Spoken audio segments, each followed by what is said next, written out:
Welcome, everybody, to episode 189 of Fergo and the Freak. I'm your host, the Glorious League Freak, and I'm riding solo tonight.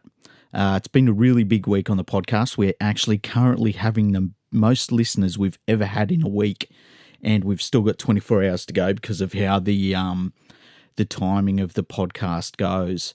And we also relaunched our website for Fergo and the Freak. If you go to fergoandthefreak.com, you can check it out. It's a lot like Rugby League Podcasting Network.net. It's got the same sort of look to it, but it's going to be really easy to navigate that. You can see we've got all of the history episodes in one place.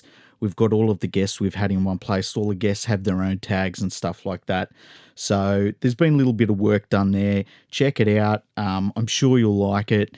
And it's something that we're going to be able to reference a lot as time goes on. We can say, look, go to the podcast website and check out this, that, or the, whatever. You can also see all of the social media channels on there too, up in the top right-hand corner when you go there. So if you're not really sure what all of the links are for our social media channels, they're all there. So it's all in one place. It's great. Anyway, looking at the football that we've had this weekend, it's been a really interesting weekend. It started off on Thursday with the Panthers putting up a pretty solid performance against the Bunnies. They kind of did what they had to do against the Bunnies, which as a Panthers supporter, I was really, really happy with that. And then Friday afternoon, or Friday evening, I guess you'd call it, the Storm absolutely put the cleaners through the Warriors. The Warriors are not in a good place at the moment. There's talk that 3 of their players want to go home. The media's been talking about there's crisis talks between the NRL and the Warriors to try and get their season back on track. I'm not really sure what the NRL is supposed to say to them. I would basically say, hey, you're feeling bad about not being at home? Well, that's what the money's for. But yeah, the Warriors were absolutely terrible. They look like they've pretty much given up on this season, and I can understand it to a certain extent. They're not a very good team as it is anyway. They were missing a couple of players. But look, the team that ran out there against the Storm, you'd take RTS and you could basically clean out the rest of the team for the most part. And I think you wouldn't really lose too much, So that was a really poor performance by the Warriors. And then on Friday evening, we had that really weird game between the Roosters and the Dragons. To start that game, the Roosters looked like they were going to absolutely flog the Dragons. And then we had 2 devastating injuries. Victor Radley did his ACL. He's done for the year. And then Sam Verrills also did his ACL a couple of minutes later. And he's done for the year. I've never seen anything like that. I've never seen 2 players' seasons end like that in the exact same way, basically. It was really weird. And then Boyd Cordner, he had a bit of an ankle injury or a lower leg injury. And so he was struggling a bit and then copped a head knock, had a really bad cut on his head. And it took the momentum out of the Roosters side for the second 20 minutes of the first half. And we saw the Dragons sort of come steaming back into the contest. Ended up at halftime where it was 10 points all. And at halftime, we're hearing lots of, we know that 2 of the Roosters players, their season's already over. There's a lot of hype in the media about, the Parramatta Stadium surface, it's absolutely terrible. And then the Roosters come out in that second half and we're like, oh yeah, we're the Roosters. We're better than the Dragons. And they put it to the Dragons. So that was a pretty good win by the Roosters at the end of the day. But lost a little bit of depth in that one. And I think the loss of Radley, he's not a superstar, but he does fill a few gaps in their team whenever they need it. And I kind of look at him as a bit of a glue guy. I always feel like a premiership winning team, they need one player that can do a little bit of everything. And he was that player for the Roosters. So it's going to be interesting to see how they can get on without him going forward. So I guess we're going to see that for the rest of the year because unfortunately those 2 players are gone. Then we had the Cowboys who just romped away in the first half against the Newcastle Knights up there in Townsville in front of, I think it was about 2,000 people they let into the crowd, which was cool up there. And the Knights looked terrible. This game was over. The Knights ended up putting on some points in the second half, made it seem like it was a bit interesting, but if you watch the game, it was just completely over. Like, the Cowboys never looked in any trouble at all, even though it seemed like the Knights come back from this one. Mitchell Pearce was absolutely diabolical in this game. It was really, really poor performance by him. One of his worst performances I've ever seen. So that wasn't real good. They probably should have won this contest, the Knights. I felt like this season, where they've been on the ladder, I mean, you can't take it away from them. They won all of those games. But I felt as though they were higher on the ladder than they probably should have been. I feel as though they're a 7th or 8th place sort of team. And, a loss like this, it's going to drop them down the ladder a bit. But, yeah, it was a worrying one. Their forwards played pretty well in the second half, but by then the game was over, so it didn't really matter. And then we saw probably the most controversial game of the round. The Titans absolutely spanked the Broncos. And I don't think the scoreline was 30 points to 12 at the end. I don't think the scoreline really shows how badly the Broncos played. They just have no direction. Their game plan is very simplistic. They've got a few players in that team that just need to be put out to pasture. I think that the way their lineup is constructed is very poor. And I think that they're kind of missing some of the, they've got a lot of big poppers in their side, especially in their forward pack. A lot of guys that are a real handful, but because they're so big, they haven't got much mobility, and that really hurts this Broncos team. I feel as though they need a couple of just toilers in the back row, and that would fix up quite a few of their problems.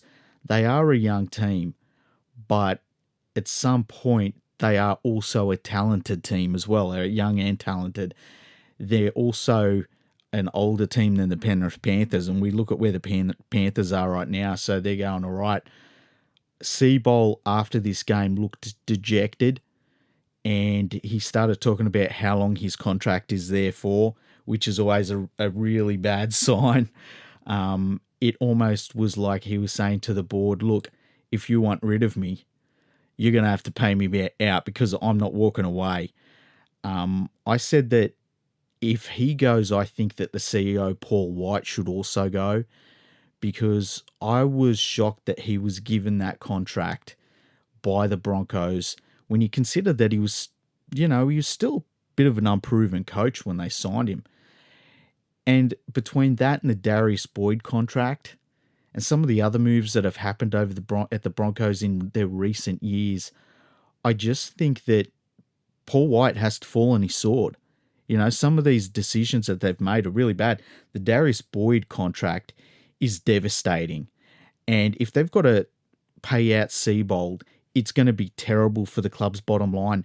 They're not going to get a coach that comes in for cheap. It's the Brisbane Broncos. Everyone knows they've got the money. And everyone knows that it's a very pressure-packed coaching position as well. So no one's going to go there and be there on the cheap.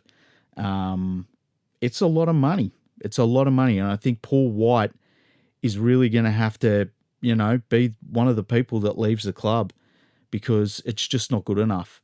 There's been a lot of talk too after this match about how the Broncos, this isn't the Broncos way and the Broncos don't expect this. I always think that that's a real big trouble sign. It's a warning sign almost when you see people saying, yeah, but our club doesn't expect this. Yeah, our club's different. No club's different. You need a good coach. You need talent. You need junior development. And if you've got those three things in place, I don't care where the club is or what they're called, they're going to go well.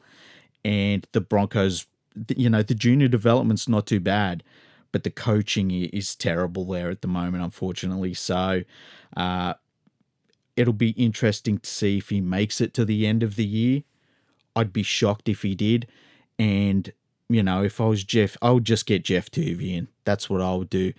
I talked on Twitter about them maybe getting Kevin Walters, but he just re-signed with Queensland Rugby League just today, actually. He's signed a contract extension. So I doubt he's going to be able to coach for the Broncos unless there's some clause in his contract that allows him to, which, if you're going to do it, this was the year to do it. he could coach for the rest of the year at the Broncos, and then because of the state of origins after the year, it wouldn't really affect anything. But yeah, it's not fun times up there for the Broncos. Then we had the big blockbuster on Saturday night between the Eels and the Raiders, and this game was really weird. It ended up going to Golden Point, and the Eels won in Golden Point 25-24. The Eels had this game wrapped up. This game was done and dusted. They had it really comfortably wrapped up. And then the last couple of minutes, the Raiders put on a couple of quick tries, and all of a sudden it was Golden Point. It was really strange. Looking at this game, there's a few things jump out at it for me. I think that obviously the injury to Mitchell Moses is a real concern. When I saw him come from the field, and I thought that he had an Achilles issue, it turns out they're saying that he has a torn calf, which is way, way better than an Achilles tear or anything like that. So that in itself is good news. They played pretty well without him, which I think is a good sign for the club. It reminds me a little bit of the Panthers earlier this year when they didn't have Cleary because he had his TikTok suspension. It's not the worst thing in the world when your team can still at least play all right without its playmaker, its number one playmaker. I think that it's going to cost them some games not having Mitchell Moses out there. But at the same time, I think it could galvanise them. And I think it could be the making of Brown, actually. I think Dylan Brown is a fantastic player. I think he's really underrated. He's one of those players that I feel as though in a couple of years' time might be talked about in rep circles. So it's going to be interesting to see if he just takes control of everything at the Eels right now. And I think it's at a point in his career where he could and he's ready to, which is really cool to see. For the Raiders, Josh Hodgson, he played terribly. He just played terribly, and he has been for a while now. I don't rate him as a first-grade hooker, and I've been getting a lot of heat saying that. But I think if you look at the way that he passes out of dummy half, his service can be really poor, and some of the choices he makes out of dummy half are really detrimental to this Raiders team. I also think that George Williams is just not a first-grade halfback. He gets tackled a lot on the fifth tackle, which is a real problem. Like, he might have been able to do that in Super League. You can't keep doing that in the NRL. And there's a certain level of situation awareness that he just doesn't have, where it just keeps happening. His kicking game isn't too bad. I don't mind his kicking game. And as a ball runner, I actually like him as a halfback, but he just doesn't have the ability to guide a team around the field. And the Raiders are desperate for that. When you're a drop back in level from Aiden Caesar, it's a real problem. And I really think that this is a problem the Raiders need to sort out. They've got a very big forward pack, and I think that the way that the rules are applied right now in rugby league, or in the NRL anyway, it doesn't really suit their bigger pack, unfortunately. But they've still got enough talent there to get the job done. Jack Whiten was very quiet, which is not like him. Normally he's their best player in the field every single game. And Curtis Scott was absolutely diabolical defensively. He was just all over the place. I'd be shocked if he played next week. He was just that bad. He was tragic in defense. So, and yet with all of that, they still managed to push the Eels to Golden Point. There's something that they can take away from that. One thing I'll say about a team like Canberra, they got to the grand final last year. Their goal is nothing less than the grand final this year. Where their team is at, it's not like you look at their team and you say, well, this is a team that's going to be great in the next 3 or 4 years. Like, their time is now. And they've got to really push for any improvements they can get as soon as possible. Because I really do. I think that this is the time for the Raiders. And, I do worry about some of the shortcomings of their players. I really, really do. And I know that's not going to make me popular amongst Raiders supporters. I sure as shit know that a lot of Poms were pretty upset with what I was saying, but it's honestly how I feel when I watch them play. and it's a concern for me. Anyway, so then we went into Sunday afternoon, and the Seagulls versus Sharks game was a little bit shocking. The Sharks absolutely whipped the Seagulls, 40 points to 22. The scoreline once again flattered the Seagulls. They were never in this contest. This was one of those games that it was just a slow, tedious game. It felt like it went on for about 4 hours. I will say that the Sharks didn't look that great, even though they won by such a big margin. And the Seagulls just looked like they didn't want to be there. It was a really, really weird contest. I don't know how much the Seagulls can take out of this contest. I think that this is one of those games you sort of forget about, don't mention, and go into next week and hope that it doesn't happen again. As for the Sharks, maybe it shows that they are a team that they're not a bottom of the ladder team. I don't think they're a finals team, but they're definitely not a bottom of the ladder team. John Morris will be happy to have seen that sort of performance out of them. And Sharks fans, I was watching Sharks fans on Twitter and they were going off their heads. They really enjoyed this match. Interesting game, but, a bit of a slog. It was hard to watch. And then the last game of the round was between the Bulldogs and the West Tigers. And the Bulldogs, I'm sorry to say, just looked like they had nothing. They got an injury early on to Hopewade, and it just didn't get much better from there. They just looked terrible in this match. The West Tigers looked all right. Nothing to write home about, I would say. They still made a bunch of, poor errors and things like that they would want to get out of their game. But they come in and they did the job against the Bulldogs. And it's kind of what you want to see from a team. Once again, it's the sort of game that they had to win, So it was good to see. And yeah, it puts them into the top 8 actually, which is kind of interesting. So let's look through the ladder. The Eels still lead. They're on 12 competition points. They're ahead of the Penrith Panthers. The mighty Panthers are in second place on 11. Just ahead of them on 10 points. Sorry, just behind them on 10 points are the Roosters, followed by the Storm. So that's your top 4. Eels, Panthers, Roosters and Storm. I don't know about the Storm. I don't count them as one of the teams I consider to be the top 4 teams by the end of the year. I think the Raiders will get back up there, but we'll see. They looked a lot better with Cameron Smith at halfback, I've got to say, and Brandon Smith at hooker. There's talk they might continue that going forward this year, and I really think they need to because no team can compete without a halfback. In 5th place, we have the Knights, who obviously dropped a couple of places. The West Tigers up there in 6th place. It's weird to not see them in 9th, but that was a really good win by them. They play the Panthers in the next round, so it's going to be interesting to gauge them against the Panthers. Below them is the Raiders, which it shows what, a little bit of bad form, and the Raiders could have been, they were up there in 2nd place. All of a sudden, they're down there in 7th. Terrible. And below the Raiders, we've got the Seagulls in 8th place. So that's our top 8. Below them, we've got 3 teams on 6 points.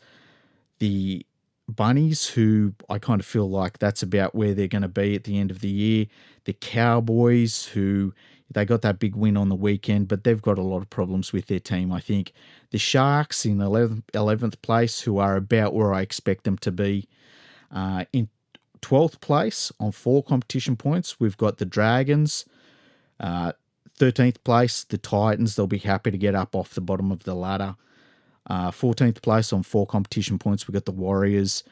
15th place on 4 competition points, we've got the Broncos, whose for and against is dreadful. Their points difference is minus 117 already. That's just terrible.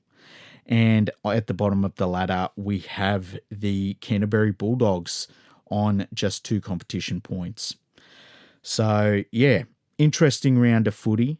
Little bit of talk after the match about, is the NRL losing the competitive balance between the top sides and the bottom sides? Because there's definitely feels like the top 8, or maybe even the top, I feel like it's a top 7 sides, 6 or 7 teams are way better than everyone else. I wouldn't be surprised if, I picked the Rabbitohs to be, I think, 8th place. I think the West Tigers are doing a little bit better than I expected, though. They've done pretty well since they dropped Benji Marshall, which is kind of sad because Benji Marshall is one of my favourite players. I don't know that the competitive balance in the NRL is all that poor. You know, we've seen some really good games between the Eels and the Panthers and the Eels and the Raiders. I think that a lot of the top 8 sides match up pretty well together. You think of the Panthers versus Storm the weekend before last. There's a lot of competitiveness there in the top 8. And even the bottom 8 sides, on their day, they can beat each other pretty well. But there's definitely that gap between the two groups. I think for the most part, it comes down to just poorly run clubs. You get a club like, say, for instance, the Warriors, poorly run. The Broncos, poorly run. The Bulldogs, we know what's been happening with the Bulldogs. They're still getting over being poorly run. The Dragons, poorly run. You get a team like, say, the Rabbitohs and the Cowboys. I feel as though both of them teams are kind of in a bit of a transition period, so that it's a little bit different for them. I feel as though the Sharks might be in a transition period as well. So I kind of let them off the hook a little bit. But that's what I've always felt like. The salary cap works, in my opinion. You can say whether teams get around the cap or whatever, but I think for the most part, it does keep the NRL competitive. But I've always felt like when you see a team that's really bad, it's normally just down to being really, really poorly run. So that's the way I kind of look at it. I think that the junior development pathways aren't too bad. I do think that dropping the national youth competition was a bad move. I thought that we got a lot of very good talent out of that competition. And it's interesting to see some people who really lobbied hard to get the NYC scrapped and now saying that it was a mistake to do that, which is kind of funny. I always felt like the scrapping of the NYC was more about cutting costs and, you know, like some of these people that talk about, you know, what should happen in rugby league, they change their minds back and forth so quickly. It's kind of weird. So it's interesting. I think we've got enough talent in the NRL, though. Like, I look at the top sides. The top, you know, you look at a team like the Eels, the Panthers, the Roosters, the Storm, even the Raiders. They've got plenty of depth. And that's something that I think is a big difference between top sides and bottom teams. You know, you look at someone like the Bulldogs. I know a lot of their fans are pissed off by how they're playing, but who are you going to bring in instead? You know, the talent just isn't there to bring in. So, you know, I don't know what people expect out of their team sometimes because there's just not the depth at some of the worst clubs in the game. And then you get a team like the Dragons who have plenty of talent and they're just really poorly coached. The Broncos are kind of the same. So, you know, what are you supposed to do as a fan when you've got a team like that? Anyway, it's been a bit of a shorter episode to end the week. Hope you enjoyed the round of football that we had. It was a little bit of a different round of football, I felt like. It was a little bit, I don't know, there was something about it. Like there was some good games, some poor games, and then, you know, one or two games that you kind of just wanted to switch the TV off and watch something else. But they can't all be winners, can they? Anyway, if you want to check out anything that we do through the podcast, if you want to check out any of the social media channels or anything like that, go to fergoandthefreak.com. It's Fergo, A-N-D, thefreak.com, not the little and sign. And check it out. Have a look through the history episodes. You can see the different ways you can listen to us on there. You can get in contact with us. We've got a really easy to use contact form on the site. You just go to contact, go in, type in whatever you want us to talk about. We've got a few emails to read out when we do a proper episode this week. So we'll do that. Going to try and get a couple of guests on this week if we can as well. Follow me on Twitter.